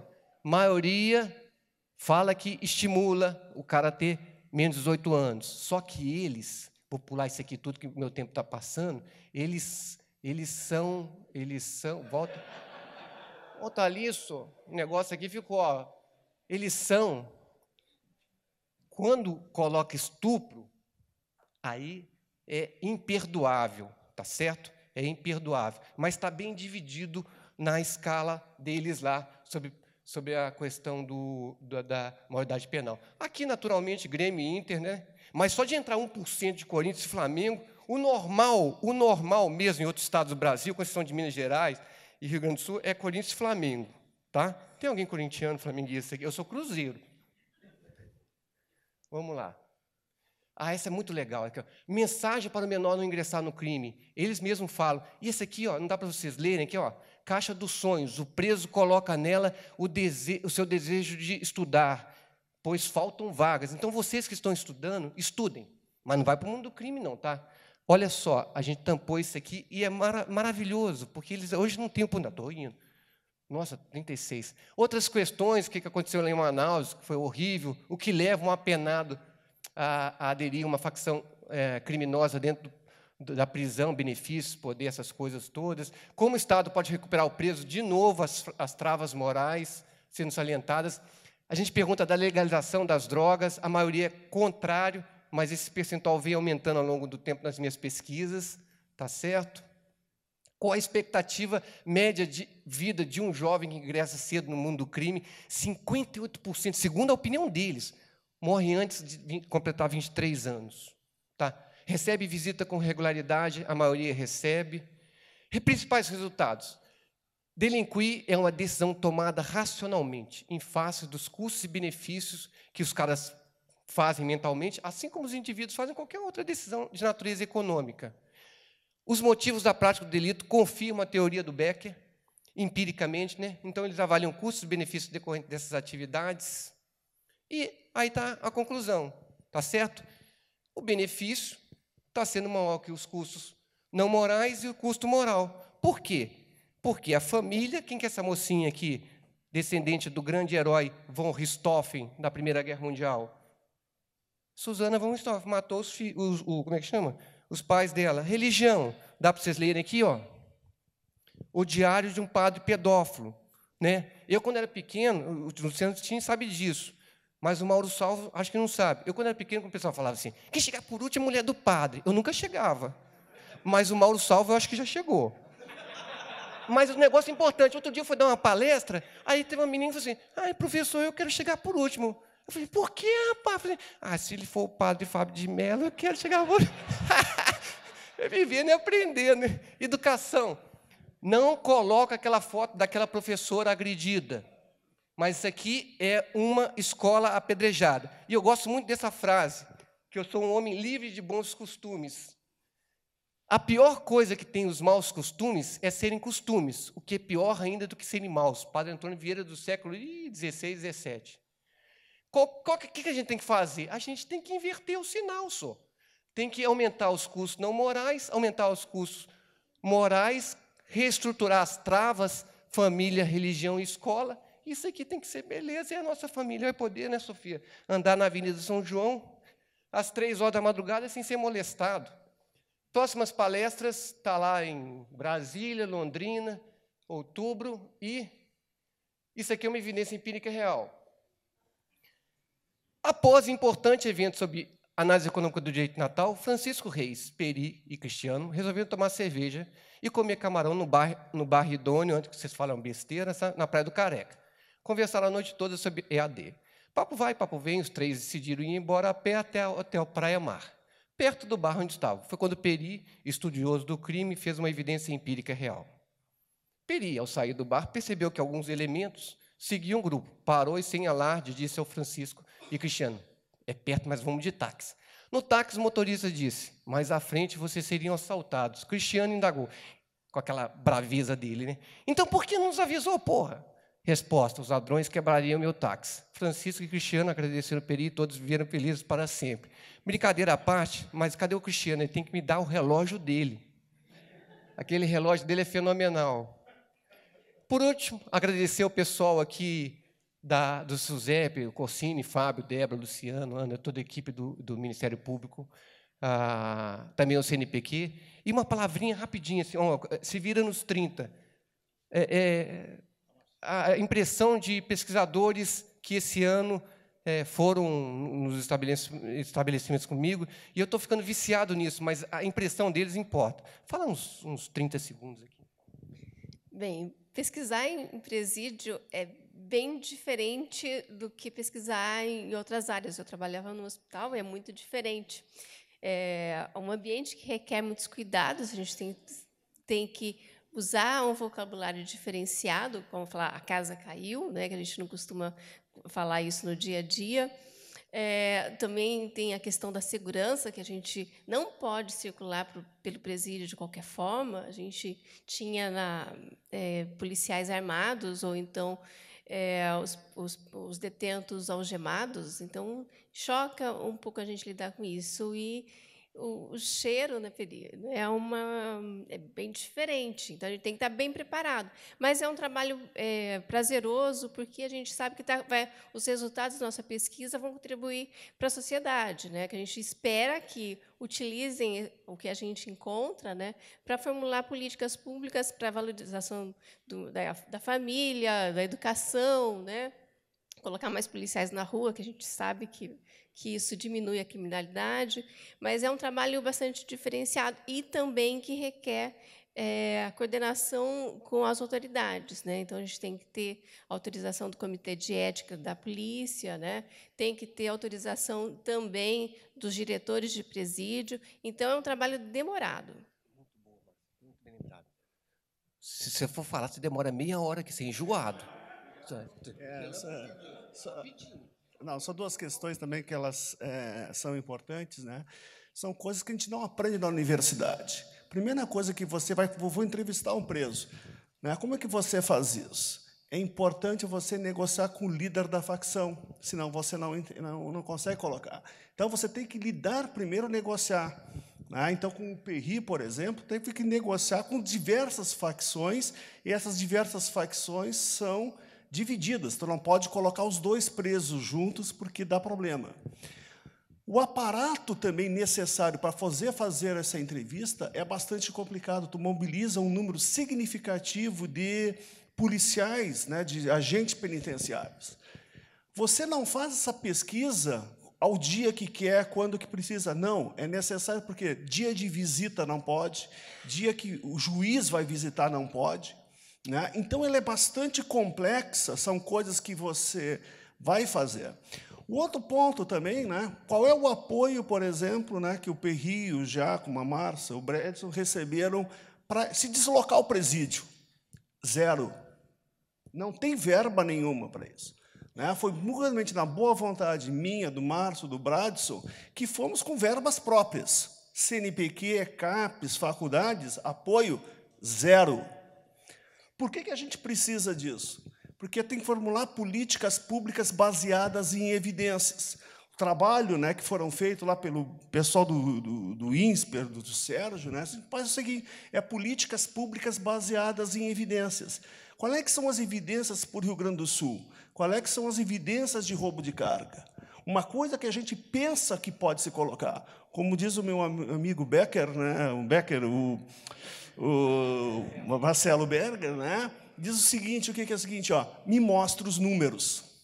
Quais são os números da criminalidade no Brasil? Como que você entrevista? Qual é a diferença entre público feminino e masculino?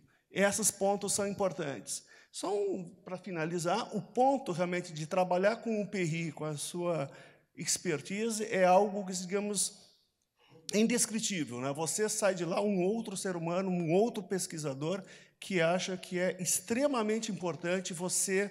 O que você aprende em um dia lá vale um curso de pós-graduação, com certeza, pela experiência que você tem com essa realidade que é completamente diferente do que a gente vive aqui. Marcelo? Então, gente, rapidinho, só passar uma mensagem para vocês. Eu gosto dessa mensagem. Essa música foi escrita por um pedreiro e um cortador de cana. Tá? E eu gostaria que vocês guardassem, sobretudo para o ano que vem. E posso falar, finalizando aqui. Ó. Eu estava conversando com o Cristiano Oliveira e falei que nós conseguimos, economistas, lógico, não só economistas, mas que atuam na economia, a domar a inflação. Então, há 27 anos atrás, vocês eram novinhos, mas a gente tinha uma inflação de 80% ao mês, né? No último fevereiro de 90, não foi isso? Então, nós domamos a inflação. Daqui a 30 anos, os meus netos vão falar assim, vovô, o que era Lava Jato? E eu sou otimista disso. Então, vocês do direito têm a obrigação de corrigirem, viu, Luciano? Isso aí. Vai conseguir. Hoje eu estava conversando rapidamente com o doutor Sérgio Moro, e eu lembro quando eles estavam angustiados, ele e o doutor Nivaldo Brunoni, na falência do caso Banestado, que eles não conseguiram. E eles não erraram de novo na segunda chance. Depois eu converso isso hoje à noite sobre isso. Por favor, a música do tijolo aí, e a gente passa a régua. Um minuto.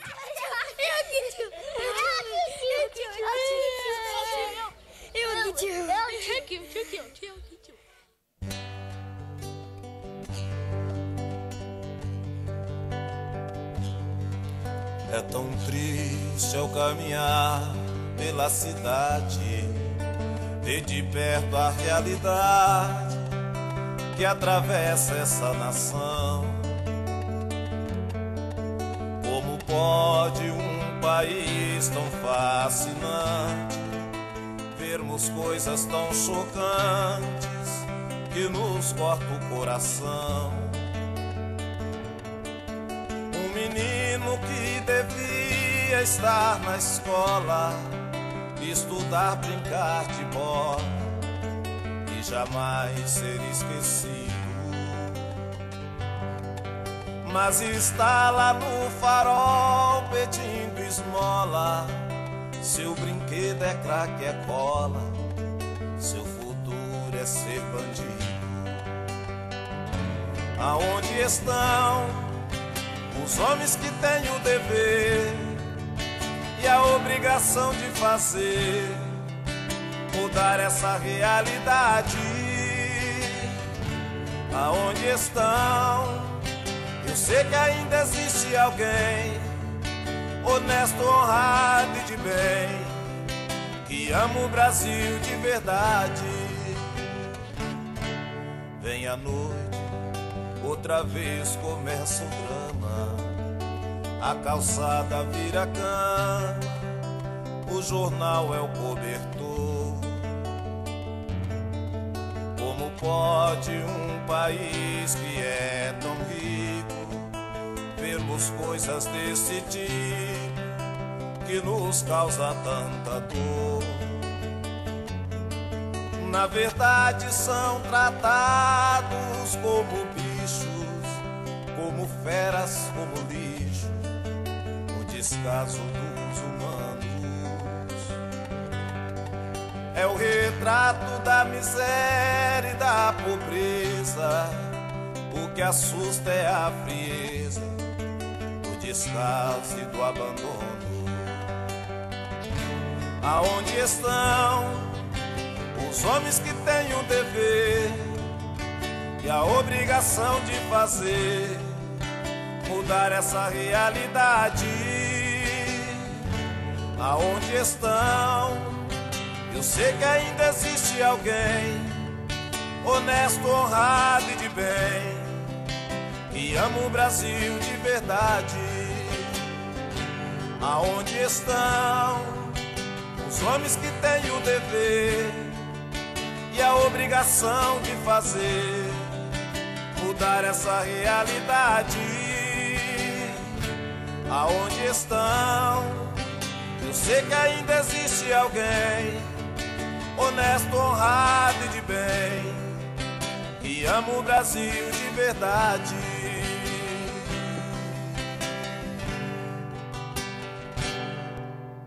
Obrigado.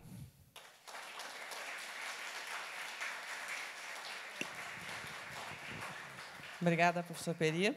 Bom, eu consultei o professor Luciano se a gente teria tempo para perguntas, porque já estamos praticamente no limite do nosso painel, mas ele autorizou que a gente tivesse 2 perguntas, então eu queria abrir aqui para quem desejar fazer alguma pergunta aos nossos expositores.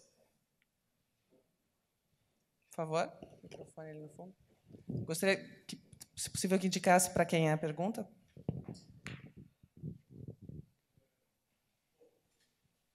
Boa tarde, né? Na verdade, são 2 perguntas, uma para cada um dos palestrantes, né? Tirando o Peri, porque o Peri ficou botando essa música do tijolo aí, eu estou cansado de ouvir essa música dele, mas, bom, estou brincando, eu acho. Tá no paper esqueci o nome do palestrante, sobre o pagamento por performance, né? E Sandro, desculpa, Sandro. Só uma observação, né? Assim, quer dizer, na verdade, você falou, né? Tem um problema de você ter... Não tem um experimento aleatório aí, né? Então, efeito fixo, não sei se resolve o teu problema, mas eu acho que tem assim, uma questão que eu acho que vale ressaltar, que tem um problema sério, eu acho, né, de validação externa do modelo, né? Ele serve para a amostra do Rio de Janeiro. Não sei se isso é aplicável para outros estados, então eu não sei. Eu achei, a impressão minha é que você foi muito otimista na conclusão, pelo menos tal como foi exposto no New Paper, né? Sei lá, eu acho que assim é para o Rio e tal. E no caso do Marcelo, são umas perguntas, né? O dado é trimestral, então olhando o gráfico são as 44 observações mais ou menos, 2005 até 2017 ou 2006. Não tem aquela série temporal é mensal. Aquela é mensal. mensal. Os dados são mensais e trimestrais. Tá, que eu tinha entendido que você tem um problema com a integração aí pelo número de observações. Não, a série é mensal. De 2006 a 2016 tem série mensal. Aquela série que eu usei é mensal. Tá. São 10 anos de 12 meses. 120. São 120 observações. Já dá para começar num país onde o pessoal faz macroeconomia de ponta com 50 observações, às vezes, né? Não, Marcelo, tá, concordo, mas aí também não dá para fazer, tem que fazer igual, né? Não, talvez tenha método para isso. Eu acho que, eu não me engano, tem um tempo que eu estou sem ler essas coisas, mas acho que tem método para tratar com uma amostra mais curta, né? Ela é uma amostra, assim, começa a ser possível fazer análise, né? Por isso que ali eu nem apresentei nada, porque esse é um projeto está em andamento. Essas análises de cointegração, a gente sabe, precisa fazer com mais cautela aí, né? Tá, mas só duas coisas, né? Mais uma coisa só. E você falou dos dados de policiamento relativo do capital interior, né? Aquela convergência aparente do interior para a capital. Mas você não mostrou dados, né, de que esse policiamento tem aumentado na capital em relação ao interior. Quer dizer, imagino que você deve ter isso aí para poder... Sim, no texto, até, pessoal, só está à disposição, tá? Se alguém quiser, o e-mail é mjustos@g.unicamp.br. Posso mandar o texto lá, daí tem, Cláudio. Porque aqui não tinha tempo suficiente, mas você pega os dados de investimento em polícia, né, indicadores de produtividade policial. Aquela base de dados da Secretaria de Segurança Pública de São Paulo, junto com as estatísticas de criminalidade, você tem indicadores de produtividade policial, indicadores diretos e indiretos daquilo que a polícia faz e daquilo que ela tem como resultado. Por exemplo, a apreensão de armas de fogo é um indicador de produtividade policial. Tá. Número de revistas de pessoas ou de revistas em veículos, número de blitz, são indicadores de produtividade policial. Então, você tem como olhar aquilo pelas aquelas DINTERs, pelas aquelas 10 DINTERs. Então, a gente faz isso. Tá. Então, tá, obrigado. Mas é essa ideia de olhar agora essa questão dos indicadores policiais juntos, né? Bom, validade interna tinha. E o efeito fixo é para pegar a validade interna. A validade externa, quando alguém conseguir fazer uma implementação com grupo de tratamento e controle, testa esse construto. Então, é válido para testar o construto, né? A ciência envolve assim, né? Então, você tem uma boa evidência que esperança de ganhar bônus gera redução de criminalidade. Então, a validade aí está ali, né? Então, internamente está bem amarrada ali. Externamente, é a história de alguém conseguir fazer um experimento, uma política pública, e ter grupo de tratamento e controle, e aí testa. E assim a ciência evolve. Eu pensei em inglês agora. A ciência evolui. E alguém pode testar e refutar. E aí, esse é o princípio da ciência, né? Falseabilidade.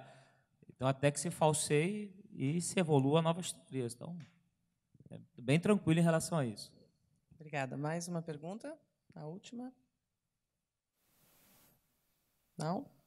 Ok, então... Pois não. Só um adendo aqui, eu acabei esquecendo, em função do tempo, dos minutos que eu tinha, né?